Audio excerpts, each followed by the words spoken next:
what some call the most influential financial institution in the world, the world's largest shadow bank, and perhaps the company that owns the world. Larry Fink was the most powerful man in the post-bailout economy, and now he's arguably one of the most powerful men in the post-pandemic economy as well. And yet, despite all his considerable power, the general public has practically never heard of Larry Fink, with BlackRock barely coming into the public eye during the recent claims that they were buying up single-family homes. That's because Larry is smart. He's intentionally kept it that way. He's spent the last 33 years building BlackRock into the biggest asset manager in the world, with over $9 trillion under their management. Not billion, trillion with a T.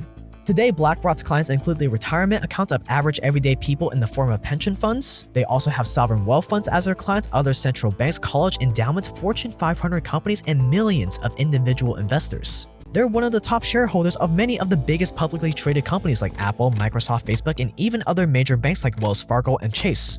And to put their $9 trillion into perspective, the 300 largest pension funds in the world only hold a collective $6 trillion.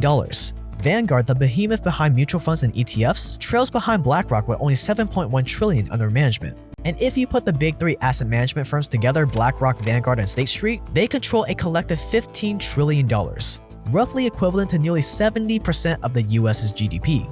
And Larry Fink has done all of this largely in the shadows, with just a few occasional interviews and appearances on CNBC. He's like the Wizard of Oz, the man behind the curtain, as William Cohen puts it, a former investment banker and author of House of Cards, an account of the Bear Stearns collapse. This is BlackRock, what some call the most influential financial institution in the world, the world's largest shadow bank, and perhaps the company that owns the world. When Larry Fink was asked by Bloomberg if it's true that he's the most powerful man in finance, the man responsible for $9 trillion tried to convince you otherwise. That quote, "I don't think of myself as powerful," end quote. Is that true? Does BlackRock own the world? And here's the kicker.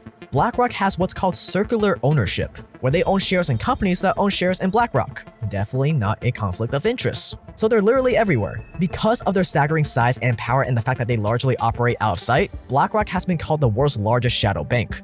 The question is, what makes someone build something this big?